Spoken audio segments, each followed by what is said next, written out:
A few years ago, I started thinking about money in a way that most people do not. Not because I had discovered some exotic investment. Not because I had finally found the one perfect stock. Not because I had suddenly become wiser than the rest of the world. I started thinking differently because I noticed something ordinary and ugly. A great many people do not get into financial trouble through one spectacular mistake. They get there through normality. That is the real danger. Not scandal, not collapse, not some cinematic failure everybody can point at and say there. That was the day things went wrong. No, for most households, things go wrong through 1,000 small decisions that looked civilized at the time. They looked reasonable, they looked adult, they looked like what everybody else was doing. That is why they were so dangerous. The world teaches people to fear the obvious financial mistakes. Credit card debt at absurd interest. Gambling, fraud, lavish vacations. They cannot afford speculation in things they do not understand. Those mistakes deserve their reputation. But most people never quite notice the more expensive category, the quiet waste. The purchases that seem normal enough to escape inspection, the costs that arrive monthly, politely, and therefore never feel like a robbery. Even when they are, the obligations people inherit from culture and call choices. That is where a great deal of long-term wealth disappears. I have spent my life thinking about capital, how it grows, how it hides, how it compounds, how it gets destroyed, how the human mind helps or hurts the whole process. And the older I get, the more convinced I become that waste is rarely a single loud event.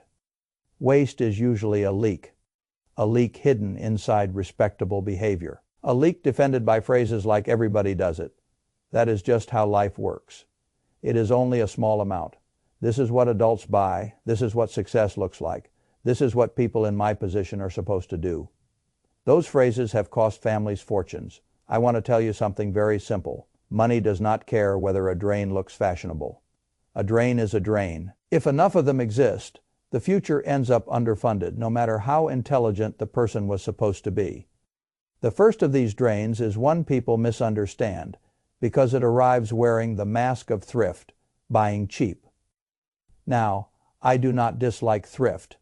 I admire thrift. I was raised in Omaha by people who understood the usefulness of a dollar waste offended me before I knew why. But cheap is not the same thing as prudent. A cheap purchase often comes with two prices. The first is the one printed on the tag. The second is the one paid later in irritation, replacement, clutter, and distraction. People buy the lower sticker because they want the emotional pleasure of saving immediately. Then they pay again because the thing breaks or annoys them, or sits in a drawer, or never solves the real problem it was bought to solve. That is not thrift. That is delayed spending dressed as discipline. I have watched people fill houses with these decisions. Cheap tools that fail when needed. Cheap shoes that punish the feet every day. Cheap furniture that becomes ugly and unstable so quickly that it must be replaced long before the buyer admits the first bargain was no bargain at all. Cheap kitchen gadgets that promised efficiency and delivered 1 week of excitement and 10 years of drawer space occupation. But there is another cost here that matters just as much. Once people buy the wrong thing, they often refuse to admit it. They keep it because throwing it away feels wasteful. That is the mind defending itself against the truth. The money is already gone. Keeping the useless object does not bring it back. All it does is take up space in the house and attention in the mind. I have always believed that a cluttered financial life and a cluttered physical life are close cousins. Both are full of things someone was too emotionally attached to discard. A bad purchase does not become wise because you keep suffering with it longer. That is true in spending and in life. The real question before a purchase is not only is this cheap, the real question is what problem am I solving? How often will I use this? And what will it cost if I buy the wrong thing twice? People rarely ask those questions because cheap makes them feel clever. Clever is one of the most expensive feelings in the world when it is false. The second leak is larger and far more dangerous because it carries social prestige. A house larger than you truly need. Housing is where many intelligent people become strangely sentimental about arithmetic. They stop thinking like allocators of capital and start thinking like performers in a social ritual. A lender offers more than they plan to borrow. A nicer neighborhood appears possible. An extra bedroom starts sounding like wisdom rather than luxury. The monthly payment still looks manageable at today's rate, and suddenly a family is not deciding what shelter they need. They are deciding how much of the next 30 years they are willing to sell to a picture in their head. That is what a too large mortgage really is, a sale of future flexibility for present emotional satisfaction. A bigger house is not only a bigger mortgage, it is more interest, more tax, more insurance, more utilities, more maintenance, more furnishing, more repairs, and a larger baseline for everything else that follows. Those costs do not arrive in one neat invoice. That is why people miss them. They arrive a little at a time, and anything that arrives a little at a time is easy for the mind to underestimate.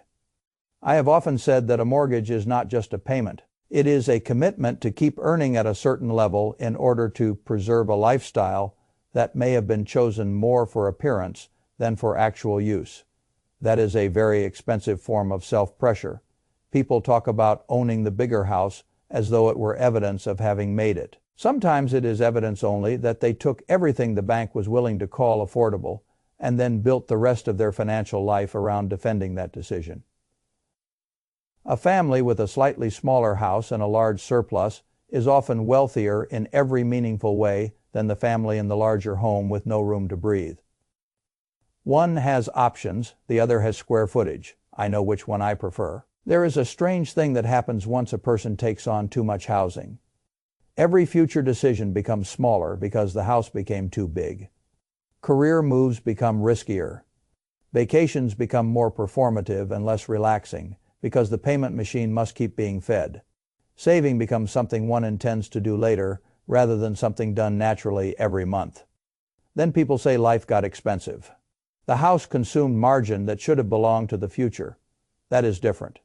The third leak is a modern one, though the psychology behind it is ancient. Upgrading the phone again and again because the cost has been disguised as something harmless. A person paying cash for a new device every year would feel the absurdity more clearly. But spread the cost over monthly payments, add a trade-in, fold it into a plan, and suddenly the mind stops recognizing it as a luxury and starts treating it as maintenance of normal life. That is how many very expensive habits survive. By becoming ordinary. I am not a romantic about old devices for the sake of looking ascetic. If a tool helps you work better, use it. If your phone is genuinely broken, replace it. If the camera matters to your business, fine. But that is not what drives most upgrades. Most upgrades are driven by restlessness and marketing.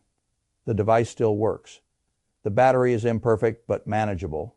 The old phone still texts, calls, maps, photographs, pays, and entertains. Yet people upgrade because the monthly amount feels small and the novelty feels refreshing. Over a decade, those small monthly amounts become several $1,000s.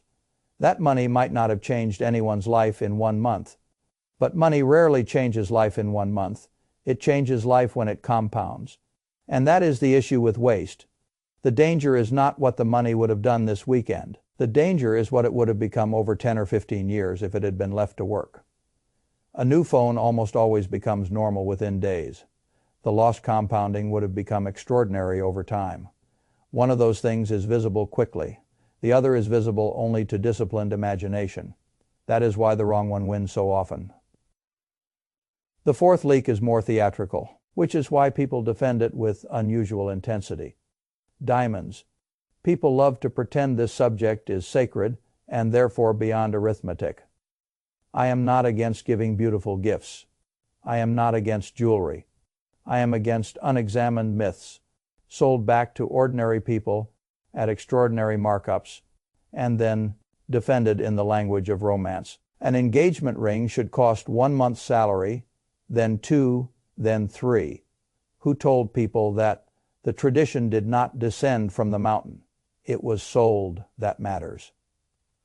A great many expensive social norms are merely successful advertising campaigns that have survived long enough to become moral language. Diamonds have this advantage over many other products.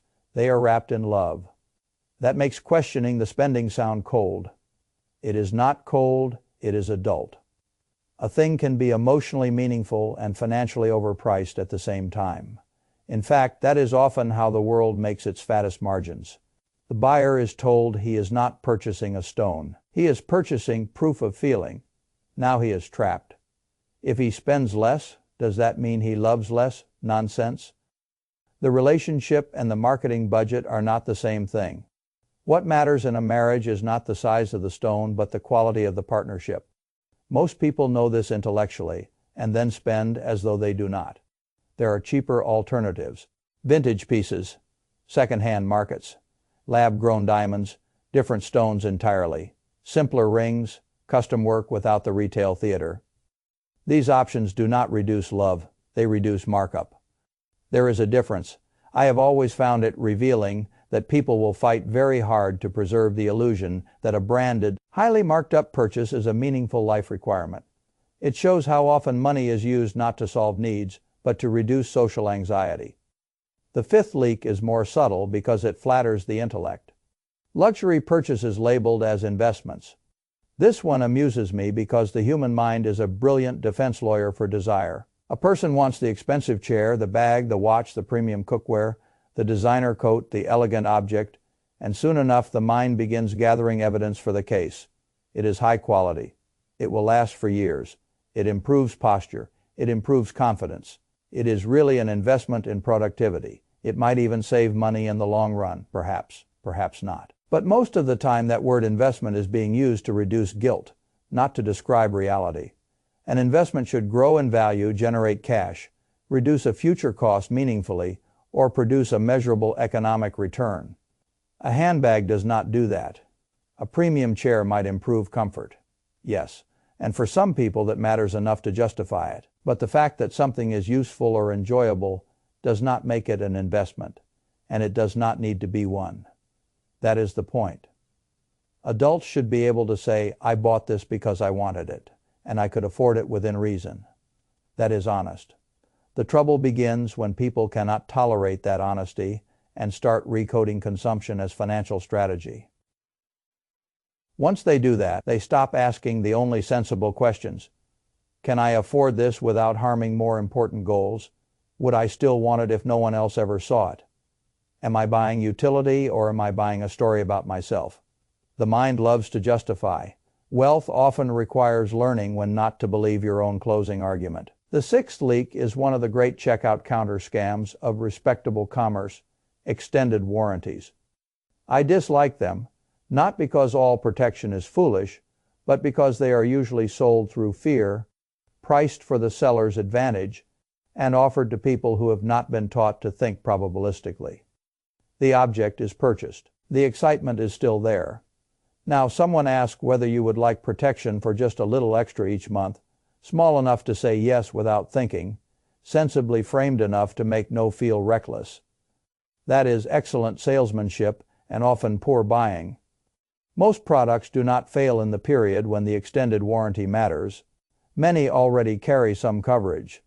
Sometimes the credit card provides. Often the likely repair would cost less than the accumulated warranty payments. That is the real arithmetic. The seller is not pushing the warranty because he is worried about your well-being. He is pushing it because it is profitable. Very profitable. That alone should make you cautious. What I prefer is self-insurance through sensible reserves, a small repair fund, cash in the household margin. The same principle that works for emergency savings works here.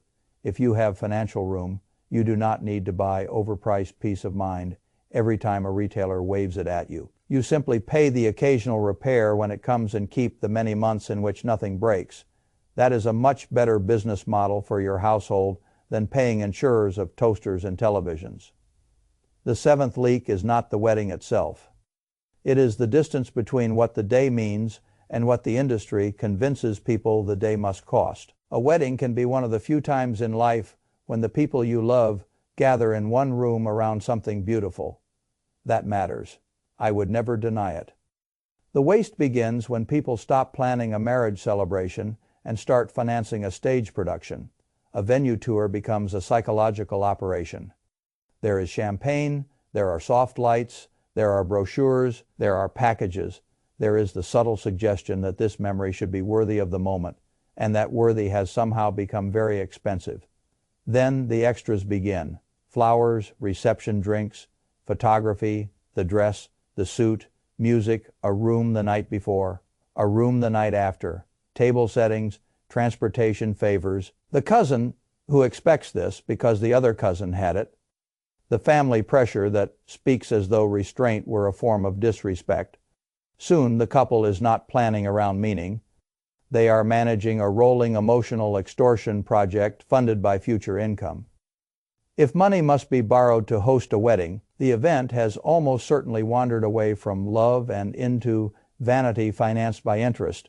That is too heavy a burden to place on the start of a marriage. I do not object to spending. I object to unconscious spending dressed up as once-in-a-lifetime reasoning. A great many stupid purchases in the world are made under the protection of that phrase. Once in a lifetime, perhaps, but debt from the day can remain for years after the champagne is gone. What matters is not impressing guests who will forget half the details by the next season. What matters is beginning married life with structure, calm, and aligned priorities.